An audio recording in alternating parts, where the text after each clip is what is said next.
Lila, tu voulais aussi nous parler de musique, mais pas de musique acoustique cette fois-ci, mais plutôt de musique électrique, c'est bien ça? Oui, musique électronique. En fait, Électronique, je suis pardon. encore là pour vous parler d'un instrument bizarre, hein, voilà, un instrument étrange. Sauf que là, on va quitter les musiques traditionnelles sur lesquelles on était resté dans les épisodes précédents, et puis on va s'approcher justement de la musique électronique. Alors, je vais pas vous dire tout de suite l'instrument dont je vais vous parler. Vous allez essayer de deviner un petit peu. C'est un instrument qui a un son qui est proche de la voix humaine, mais d'une façon tellement étrange et mélancolique que certains artistes lui ont imaginé en fait une origine un petit peu fantastique. Donc avant de vous donner le nom de cet instrument, je vais vous faire écouter la version de l'origine de cet instrument par le groupe Dionysos à base de sanglots de fantômes.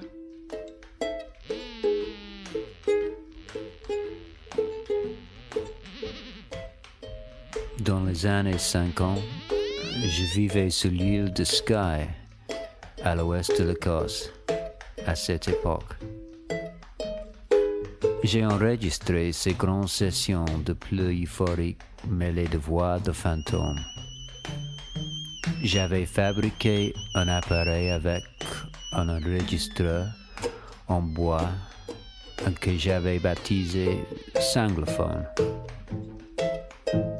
Juste une petite boîte, genre étui d'harmonica, mais à mon échelle. J'y avais ajouté une astuce mécanique permettant de rejouer le son enregistré en approchant plus ou moins les mains de la boîte. La main gauche pour le niveau sonore, la main droite pour la tonalité. C'était très amusant. J'ai des cassettes entières remplies des sanglots et de voix de fantômes. Ah, c'est agréable hein, quand ça joue bien. Do you want to drink something? Alors est-ce que vous avez reconnu cet instrument ? Oui, c'est du thérémine, non, c'est ça? Effectivement, c'est du thérémine. Dionysos, ils appellent ça du sanglophone, mais effectivement, en réalité, ça s'appelle le thérémine. En fait, c'est l'un des premiers instruments électroniques qui a été créé. Il a été inventé en Russie en 1920 par Léon Thérémine. Et c'est un instrument qui est composé d'un boîtier électronique et de 2 antennes, l'une verticale, l'autre horizontale. Alors au-delà de la sonorité assez particulière, hein, vous en conviendrez, de l'instrument, c'est aussi la manière d'en jouer qui le rend original. En effet, le musicien ne touche pas l'instrument et il va moduler le son en éloignant plus ou moins ses mains de cet instrument. L'antenne horizontale, elle règle le volume sonore, c'est-à-dire que plus la main va s'en éloigner, plus le son va être fort. L'antenne verticale sert quant à elle à moduler la note. La note devient de plus en plus grave à mesure que la main s'éloigne de l'antenne. Ce fonctionnement particulier fait qu'il est assez difficile d'en jouer, notamment car le musicien doit rester immobile à l'exception des bras, et aussi parce qu'il n'y a pas de clavier. Donc pour trouver la note juste, c'est pas évident. Ça peut expliquer en partie pourquoi le thérémine est resté assez confidentiel. Pourtant, à sa création, l'instrument a eu un certain succès. D'abord en Russie, où Lénine en a fait produire et distribuer dans tout l'URSS, et ensuite dans le reste du monde. Léon Thérémine, il fut envoyé en tournée internationale par Lénine afin de devenir, lui et son instrument, les ambassadeurs de la nouvelle technologie soviétique. Il présentait sa création et il était accompagné de Clara Roquemore, la première virtuose de cet instrument. Voici un extrait où elle va adapter une pièce de musique classique au thérémine accompagnée d'un piano. C'est la sonate en do dièse mineur de Chopin.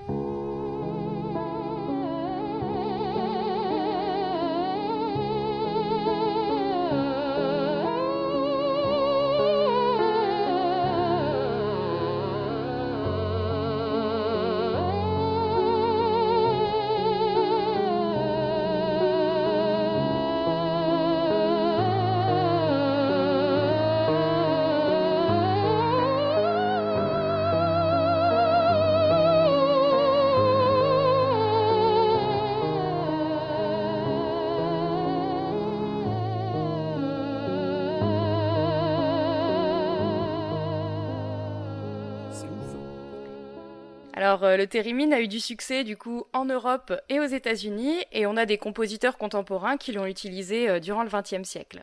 Mais bon, il y a assez vite d'autres instruments électroniques qui se sont développés, qui étaient plus facile à jouer et qui permettait parfois de faire des sons proches du theremin. Donc c'est vrai qu'on a un petit peu préféré d'autres instruments à lui, ça a un peu terni son succès. En fait, il est surtout connu, le theremin, pour son utilisation dans des thèmes et des bruitages de science-fiction. Et oui, rien n'évoque mieux une invasion alien que des effets au theremin. Un petit exemple avec la bande originale de Mars Attack.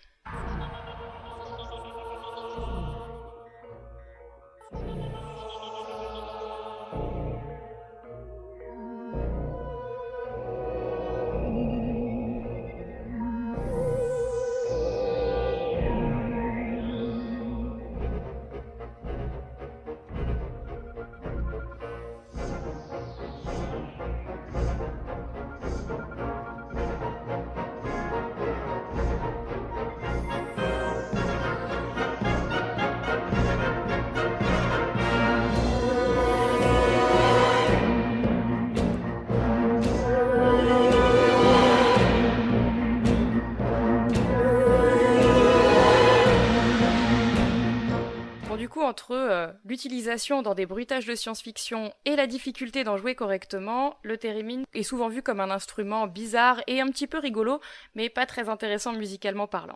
Pourtant, j'ai pu découvrir lors de mes recherches que certains théréministes maîtrisaient parfaitement leur instrument, et ils montrent bien qu'il s'agit d'un véritable instrument de musique. Je vais vous laisser avec un morceau de Carolina Eck, une théréministe professionnelle que je vous invite à aller découvrir, qui associe theremin et chant, que ce soit sur scène ou sur YouTube où elle fait pas mal de vidéos.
Et voilà, je ne sais pas ce que vous en avez pensé, si ça vous a fait découvrir le theremin ou si vous aviez déjà entendu un petit peu. C'est trop cool.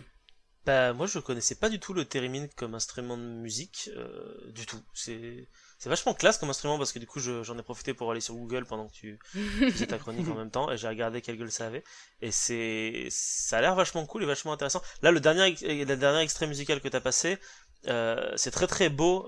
Il y a un côté très oriental dans ce qu'a fait la personne. J'apprécie tout particulièrement ce genre de musique en tout cas. J'ai trouvé ça très très chouette. Merci du coup. Mais de rien. J'en ai déjà entendu un petit peu parler. Ouais. C'est pas utilisé souvent ou dans les mythes, mais par les chasseurs de fantômes, se disant comme quoi ce serait le seul instrument dont les fantômes pourraient jouer, il serait moyen de communiquer avec eux. Il n'y a pas une histoire comme ça? Oui, bah voilà, c'est vrai que vu le son que ça a, un peu proche de la voix humaine, c'est souvent associé comme ça un peu aux fantômes. Voilà. Mais souvent, voilà, c'est plus, il y a plus ce côté un peu, instrument bizarre ou instrument de fantôme, et un peu moins souvent vraiment quelqu'un qui va en jouer Oui. réellement comme la dernière personne que je vous ai fait écouter. Donc voilà, ça changeait un peu. Non, mais c'est clair.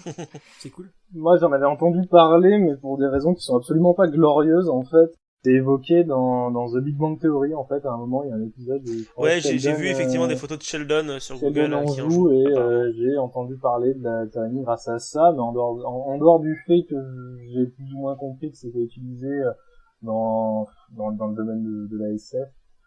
Non, j'avais jamais rien entendu d'autre, et je dois avouer que le dernier passage la dernière musique que t'as passé, pardon, c'était assez beau. Vraiment, je m'attendais pas. Ouais, c'est magnifique.